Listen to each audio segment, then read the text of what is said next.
From pubs to schools and even private homes, life in Western Australia is about to be much more restricted, with the government ramping up public health measures ahead of an expected peak in COVID cases in 2 to 3 weeks. March will be the most difficult month Western Australia experiences in this whole pandemic, and we would be irresponsible if we didn't have the most appropriate measures in place. Those measures are what the government is calling its Stage 2 restrictions, and they'll come into force at 12:01am Thursday, the same time WA's borders open. Cheers! From that time, there'll be much stricter capacity limits at hospitality venues, fitness centres, galleries and museums, places of worship and nightclubs. There'll be a 150 patron cap at those venues, in addition to the 2 square metre rule. And for bars, pubs and clubs, it'll be seated service only.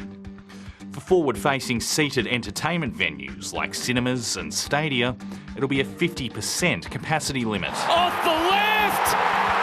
That means no more than 30,000 fans at the football at Perth Stadium, while at Perth Arena it's about 7,000. While there can still be crowds at elite sport, that's not the case at the grassroots level.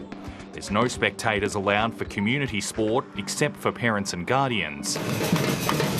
At outdoor events like festivals, crowds will be capped at 500 people. For gatherings at private homes, such as dinner parties, just 10 people will be allowed.